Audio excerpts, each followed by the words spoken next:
Chombo cha habari cha CNN kutoka Marekani kimetoa ripoti au documentary yenye ushahidi unaothibitisha kwamba maafisa wa polisi wa Tanzania ndio waliohusika na mauaji ya waandamanaji nchini Tanzania katika maandamano yaliyoshuhudiwa wakati na baada ya uchaguzi wa Oktoba 29. Katika makala hiyo ya uchunguzi imeandaliwa na mwanahabari wa CNN Larry Madowo,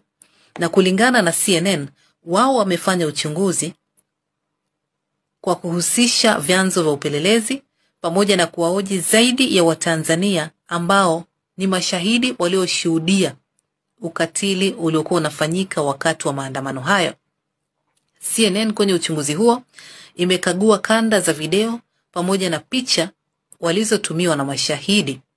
kwa kutumia teknolojia maalum, na wamebaini kwamba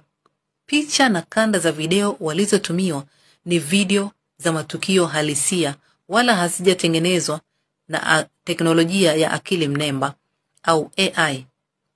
Katika upelelezi huo, CNN wamewahoji mashahidi zaidi ya 100 wa Tanzania ambao wameweza kutoa ushahidi wao wa kina kuhusiana na ukatili ulioshuhudiwa. CNN vile vile imeweza kukagua video na picha za matukio yaliyoshuhudiwa maeneo tofauti ya Tanzania ikiwemo Arusha, Mwanza pamoja na Dar es Salaam, ambapo CNN katika uchunguzi huo umehusisha kukagua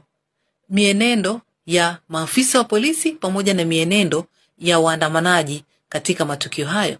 ambapo CNN imesema imeangalia upande ambao polisi walikuwa wamesimama pamoja na upande ambao waandamanaji walikuwa wamesimama, na vile vile kwa kutumia teknolojia maalum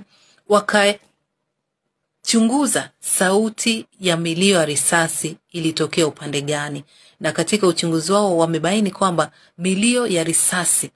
ilitokea upande ambako maafisa wa polisi walikuwa kuelekea kwa waandamanaji. Hivyo ni kiashiria mojawapo kwamba polisi